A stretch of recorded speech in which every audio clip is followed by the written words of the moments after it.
I got an email from a colleague of mine with a video film that showed the landing of a light single-engine aircraft after loss of one wing. We can see that aircraft here. He suggested that I should simulate that maneuver. I'm not sure that he expected me to accept that challenge, but I did. I started to plan for the necessary modifications of my simulation program. That showed to be very demanding, but now, after hundreds of hours of modifications and tests, it's finally show time. I will structure the subject as follows. First of all, what about one wing landing? Is it for real, or is it a joke? Well, a couple of video films will take us closer to the problem complex.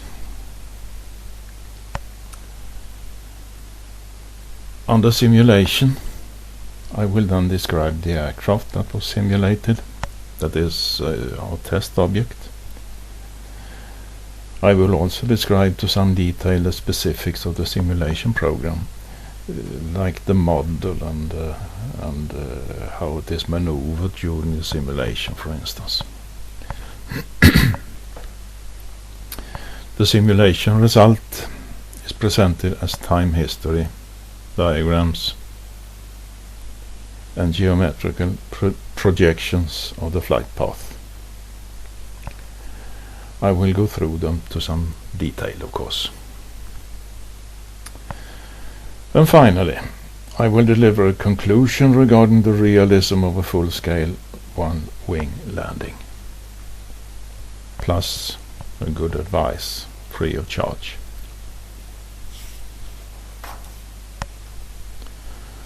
So, what about one-wing landing?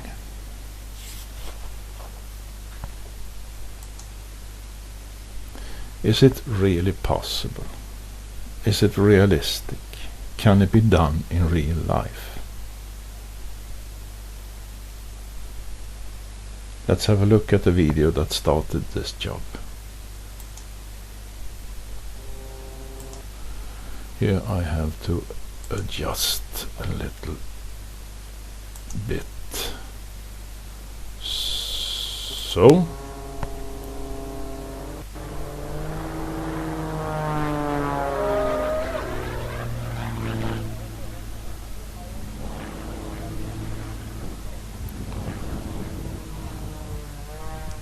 there goes the wing.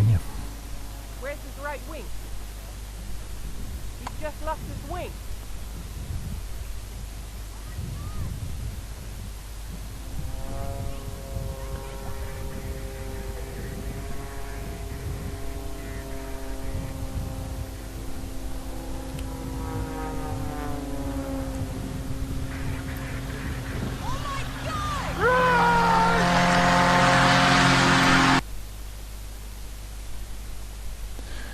Here, note the attitude.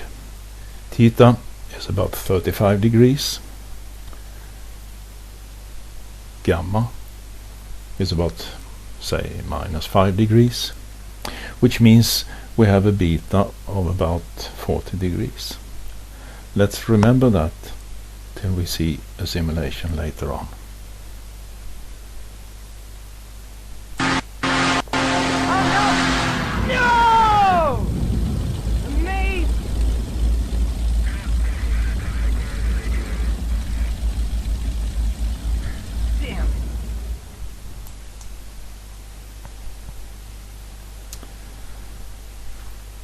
And here's another.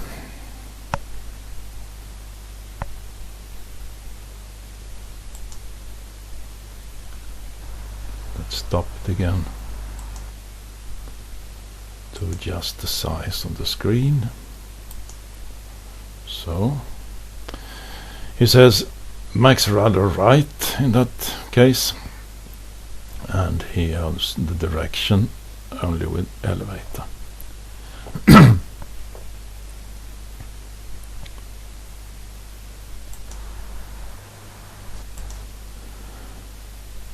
Here he's talking about the alpha angle. The angle is important for the lift. In this case, of course it is. He needs some beta rather, not alpha, beta, to keep up the lift.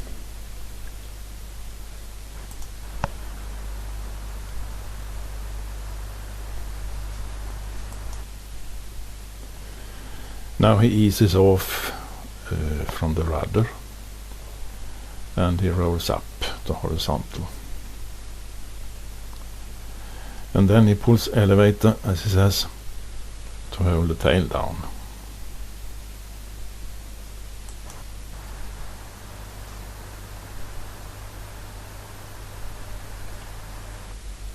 Beautiful.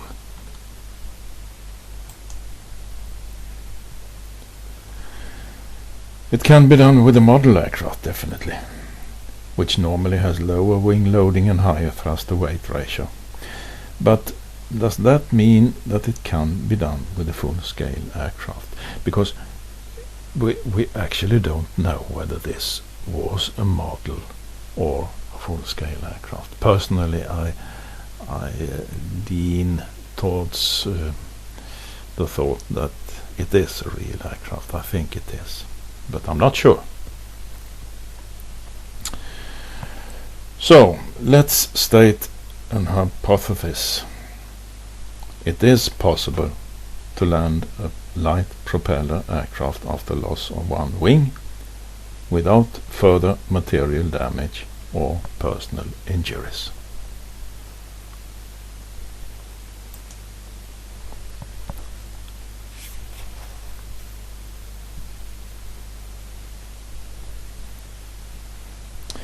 To test this hypothesis in full scale, we could try to find a crazy enough pilot, an expendable aircraft, and a place to hide from the authorities afterwards.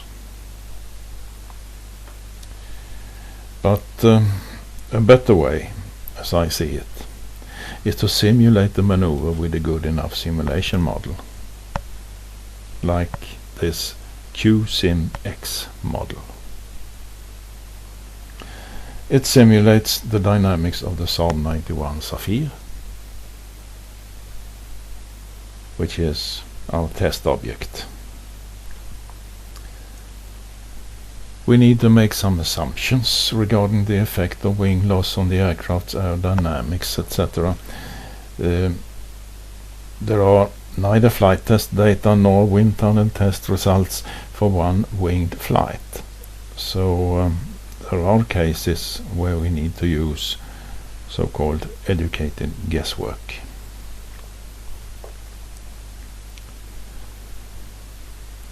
I will give a short orientation about the simulation program QSIM-X. Loading of the aircraft changes during flight. We lose the weight of one wing, which changes the aircraft mass, CG, and inertia. The aircraft's aerodynamics, in the model represented by aerodata, will also change when we lose one wing. The thoughts behind these changes will be shown very briefly.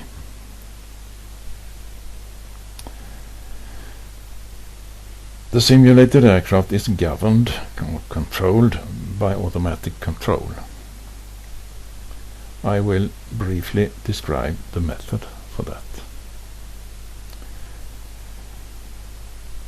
Let's start with a description of the aircraft we will simulate.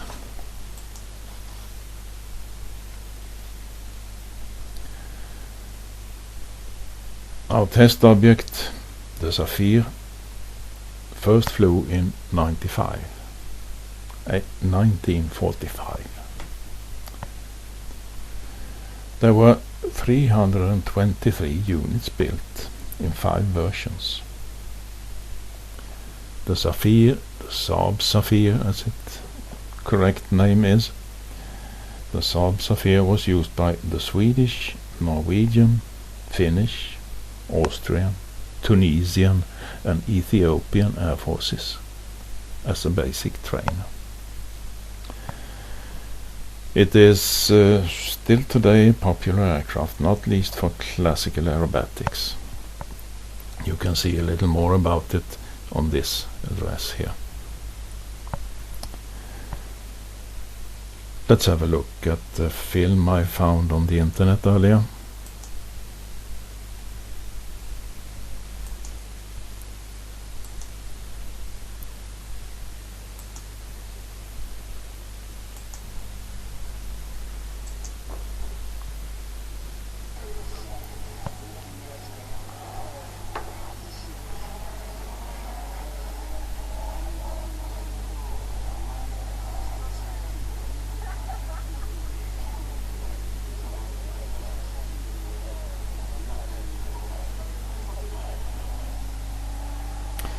It's painted in the colors that were used by the Swedish Air Force.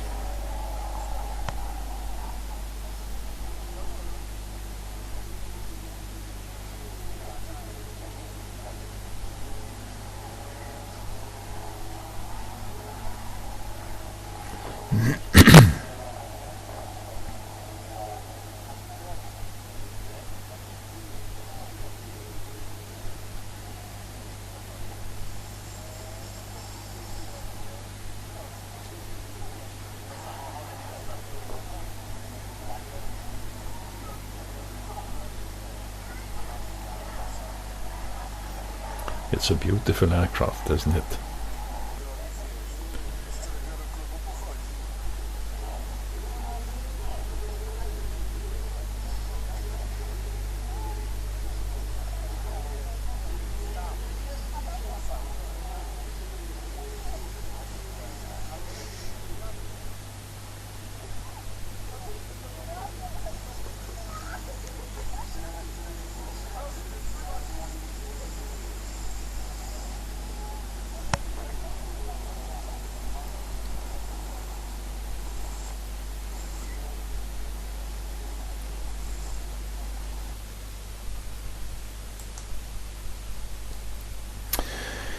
In the 1980s, a Zafir, a B version, was used in a study of aerodata identification methods for propeller aircraft. That work resulted in a good linear aerodynamic model for the Zafir, and we will use that aerodata model here. But that is a linear model. Can we really use a linear model for this job? I would say yes. For this kind of aircraft, the aerodata is mainly a function of alpha and beta, and there are no abrupt changes in that function as long as we stay away from stall. A particular set of aerodata can therefore be used within a fairly wide alpha-beta range. Usage outside the validity range can be regarded either as using not quite accurate aerodata for the configuration, or as simulating a slightly changed configuration. Either way, it is still an aircraft, although with qualities that more or less deviate from those of the Zafir. But very close aerodynamic likeness to the Zafir is not of big importance here. A general likeness is good enough, and that we have, even if we keep aerodata constant during the whole maneuver.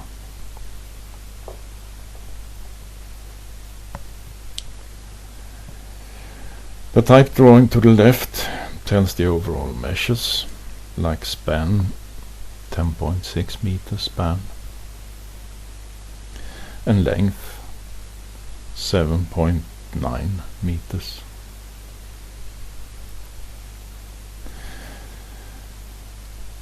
the structure fixed coordinate system SH is shown in green. We have the XH, the ZH, the XH and the YH. The mean aerodynamic chord is shown here.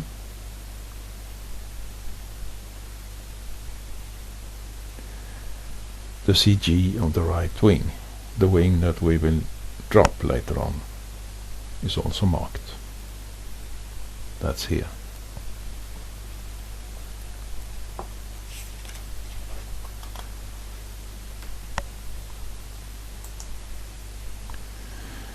And now to the assumptions.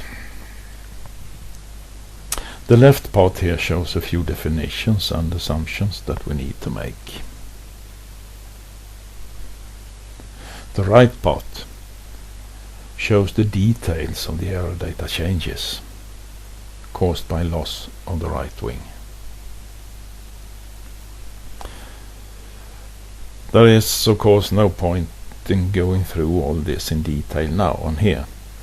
It's there for completeness, and you can go back and study the details yourself later on in case you feel the need. But let me point out a couple of things that is needed for understanding of the following. First, fictitious stall. Fictitious stall means that the alpha and beta values are used for calculation of aerodynamic forces and moments, and that they are limited to alpha -10 to +12 degrees, and for beta -15 to +15 degrees. This limitation is meant as a better than nothing way of modeling a beginning stall. Tests have shown that fictitious stall has very little impact on this simulation result, but it is used anyway.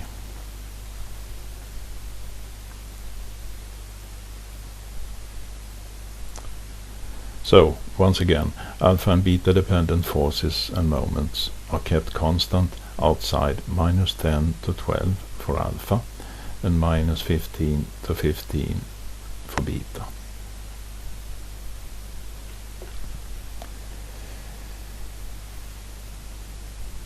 Aerodynamic ground effect is not modeled. That means that the simulated ground contact comes maybe half a second too early and is a couple of tenths of a G too hard.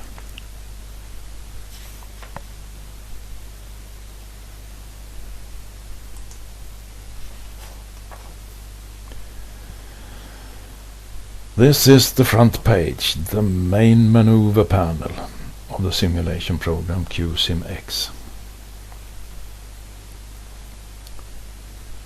The fields to the left contain buttons for configuration, the aircraft's configuration, control of the aircraft, simulation,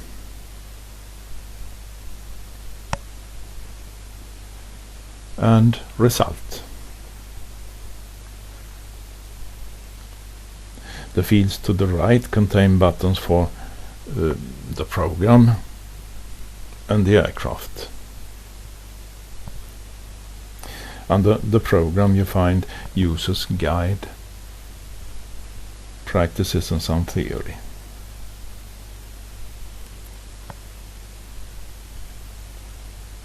Under the aircraft hides the aircraft flight manual, AFM, for the Safir, and some pictures of this beautiful aircraft. And now to the simulation of our case. First we will look at the input data.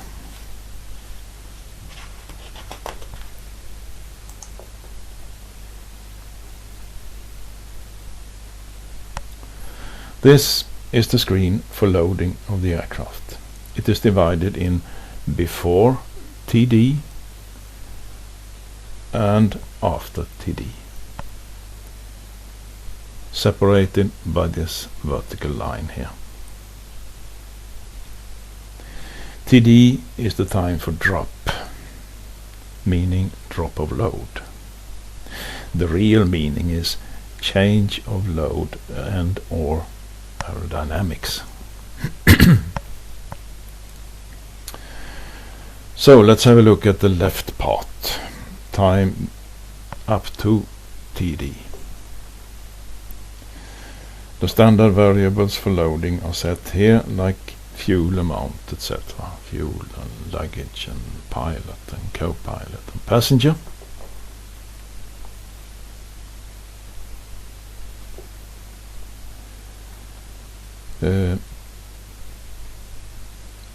We can set an extra load here as well, and so is done here. It's loaded so that we get 25% CG by use of an extra load of 50 kilograms far back in the aircraft.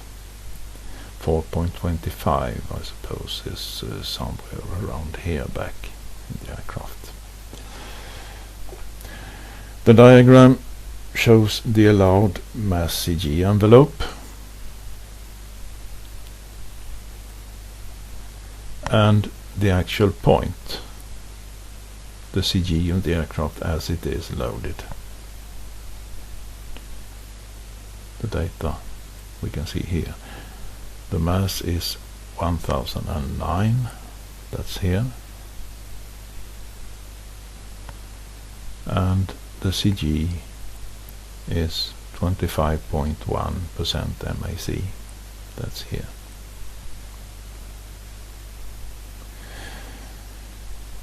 For aerobatics you have to stay below mass 1050, that's below this line, and so we do. The right part, that's time from TD on. Here TD is set, it's set to 1 second in this case. The drop will extend over a time lambda d. It's set here to 0.5 seconds.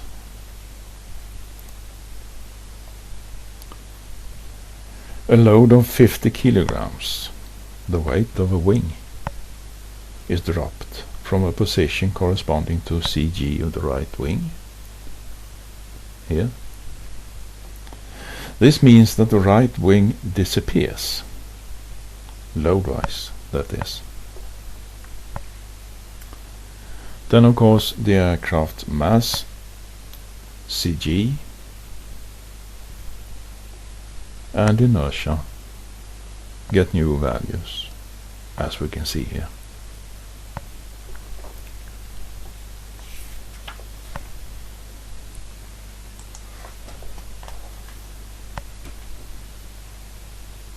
So let's have a look at aerodata for the simulation. This is the aerodynamics model, and we can see that fictitious stall is on. The red frames we see here marks changes caused by wing loss. The green frames, you can see them here and one here. That's aircraft modifications.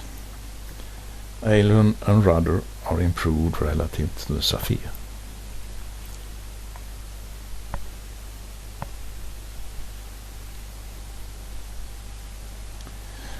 The left part, time before TD.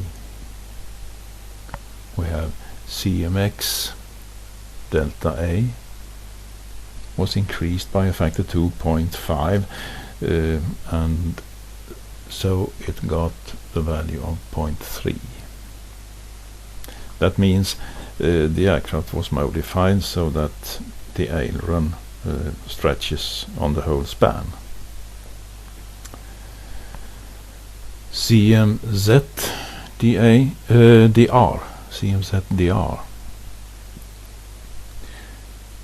was doubled by increased rudder or maybe all flying fin. This right part, time from TD on.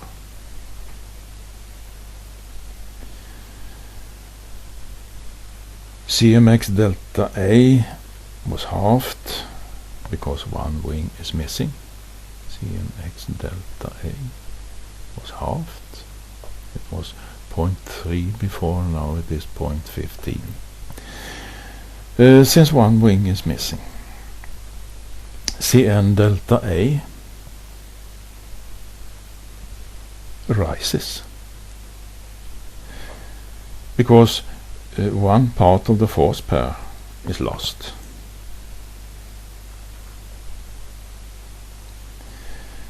CMZ delta R is unchanged.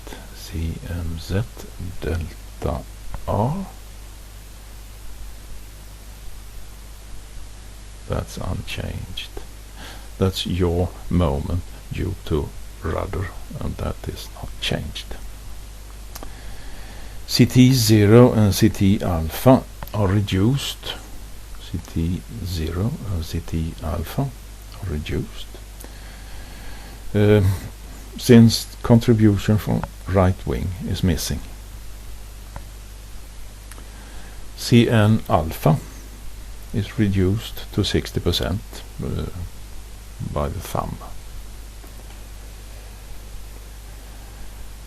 CMX alpha, that's roll due to angle of attack, arises due to unsymmetry around x-axis.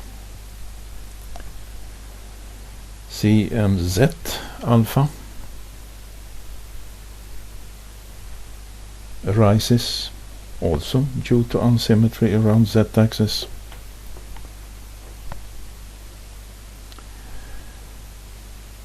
CMX beta, that's roll moment due to beta, is reduced to one due to one being missing to half its value.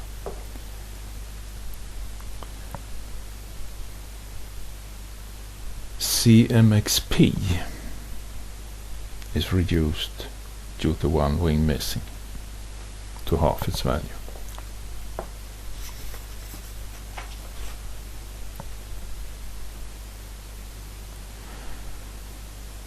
So much for air data.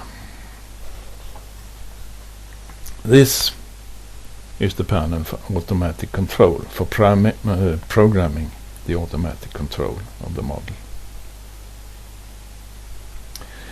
Here we command a certain variable, like the airspeed VBE, to assume a certain value, kappa, say 55. The command takes effect at time t kappa, like in this case 1 second, and it shall take a time t rise, like 10 seconds, to reach the target value. To achieve this, the thrust is allowed to vary by use of the gain dFP dVBE, thrust due to speed, in newtons per meter per second. The whole control sequence that is needed to achieve landing is built up this way. By commanding the different state variables to assume certain values at certain times. The The cornerstones in the sequence are time equals 1, where the wing break occurs. There we command roll angle 90 degrees, a little more actually to allow for a regulatory margin. But the command effect is 90 degrees. Time 7.7. There we have the roll up before touchdown. At time 9.2. And here we have some adjustment of beta and theta just before touchdown.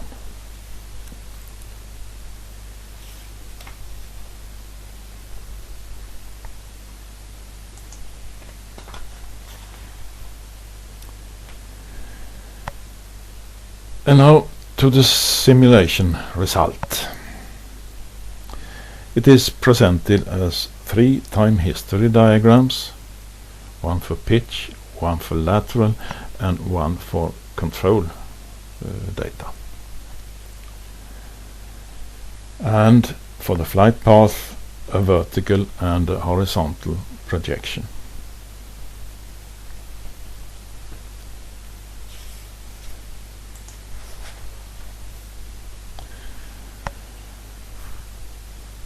This diagram contains pitch variables.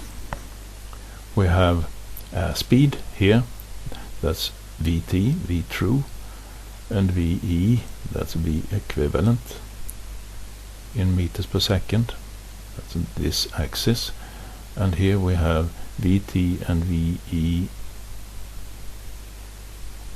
they coincide at this altitude.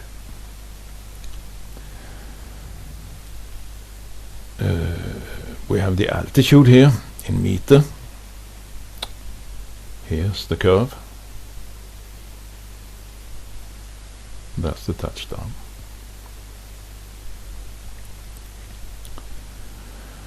We have the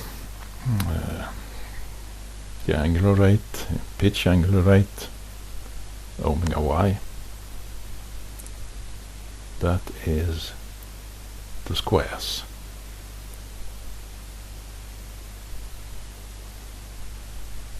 There is not much movement in that variable until just before touchdown. We have theta, that's pitch angle, it's this curve and this scale in radians. We have gamma, it's this curve, the triangles, and this scale. On this double scale we have elevator angle delta E and angle of attack. We have the curve delta E here, that's elevator angle, and the curve alpha, angle of attack, we have here. Oops. Here.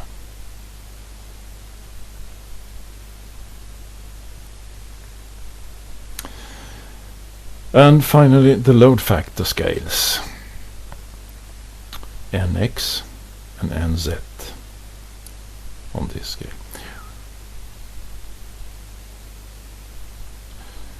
Down here we have the time scale, it's 2 seconds per centimeter. This is a warning that tells that we have alpha or beta outside its limits. That we knew without that marking, but still it's there. The green parts here, the green time spans, tells roll to 90 degrees and roll to 0 roll back to 0 degrees. That is simply because we need some information that we find on the other diagram. But here it's moved so we can use it.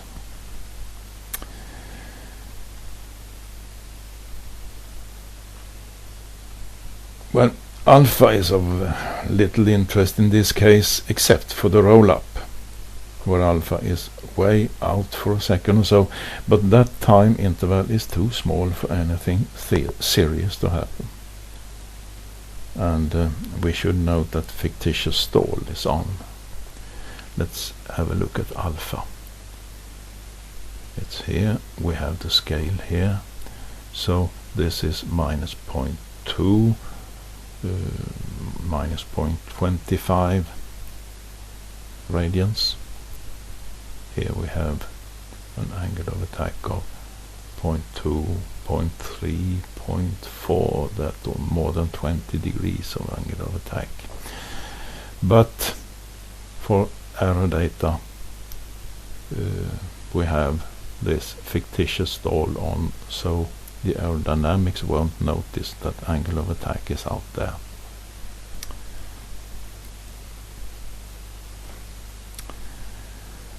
Okay, at t equals 1 the wing break occurs. It's pointless to fight the roll tendency, so instead we go along and stabilize the roll angle at 90 degrees, as can be seen in the lateral diagram. We'll see that in a minute. The nose rises to theta 0.3, that's 70 degrees, and then falls back slowly. The airspeed is kept constant until roll up. The airspeed is kept constant until roll up, which occurs here, starts here. Then we see the airspeed goes down. The descent is very steep. We have a gamma of 0.4 here, minus 0.4 at worst. It is reduced to gamma 0.13, that's 7 degrees, just before touchdown. Here, 0.13. The landing is very hard. It says 5.2 meters per second. That is about twice a really hard landing. But the aircraft is upright, and the gear will hopefully stand it. I would recommend a thorough inspection afterwards, though.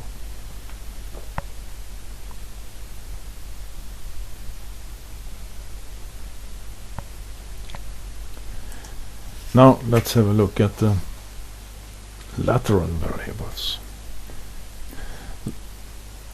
The time scale is the same, 2 seconds per centimeters.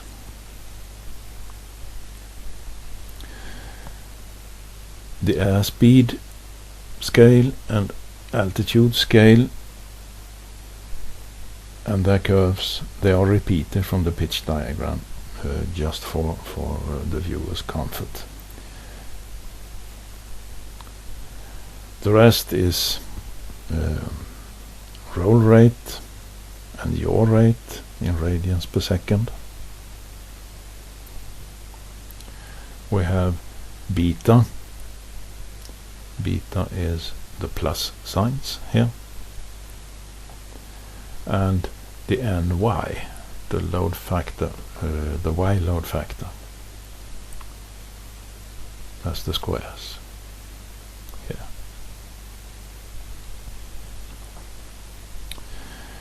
We have aileron delta A and rudder delta R scales. We have delta A, the aileron here, and the rudder angle we have here, the crosses.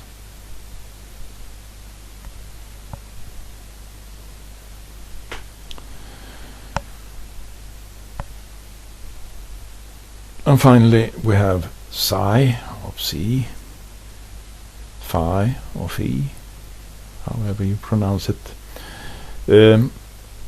on this double scale, and here you can see the roll angle phi. We roll down to vertical here, phi equals 90 degrees, and the roll up comes here.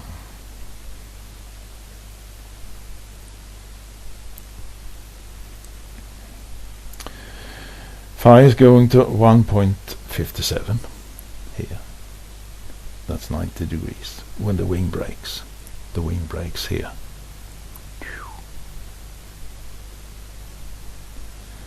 The aircraft stays banked at 90 degrees all the way until roll up before touchdown. To keep the flight path along the runway, the lift from wing and body, which now acts in the horizontal plane, must be eliminated. The control system uses a big negative alpha, that's about minus 0.2 radians, to achieve that. We have the same angle can also be seen as psi, deviation from runway direction by minus 0.2. Psi minus 0.2 maybe.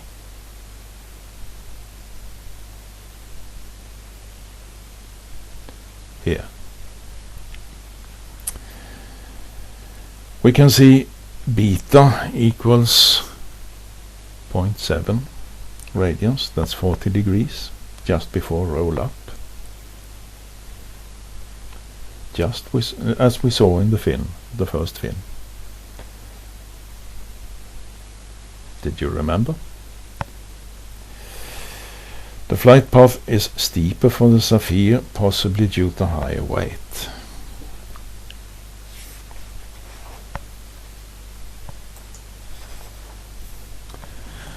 This diagram shows the controls,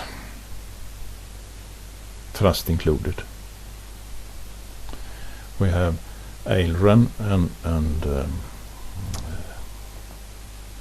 roll stick, elevator and pitch stick, rudder and pedals. And here we have the thrust in newtons and the thrust in percent. That's percent of full at that altitude.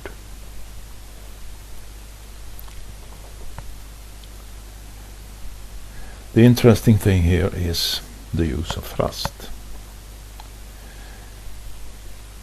We can see that we use a surprisingly small amount of thrust. Maybe we could have achieved a slightly softer touchdown by using a lower speed and a little more thrust. There is some room for experimentation.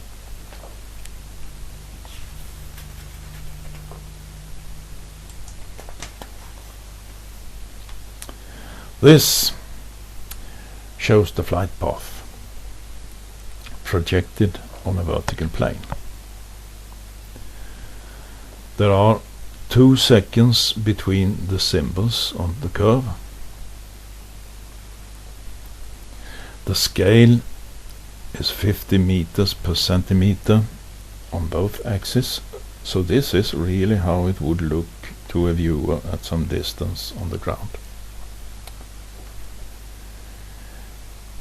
We see the wing brake with the roll down to 90 degrees. The descent that follows is very steep. It's about 20 meters per second. That close to ground. That is a lot.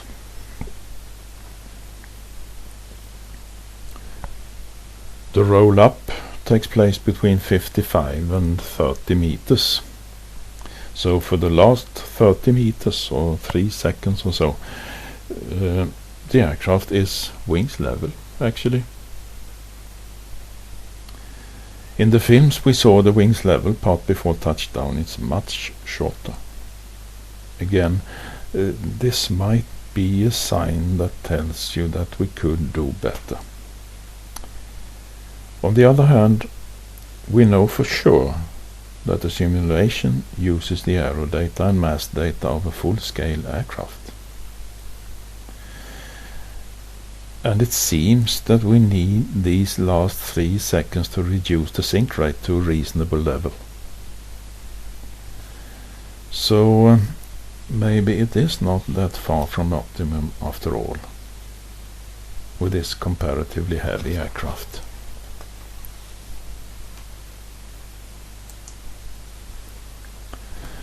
This shows the flight path projected on a horizontal plane, so to speak, seen from above.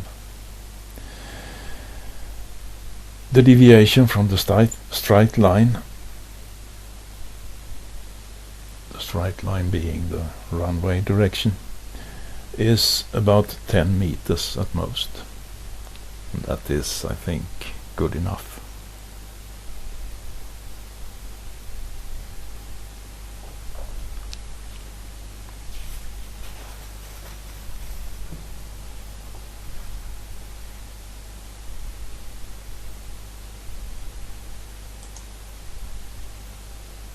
So, it's time for conclusion.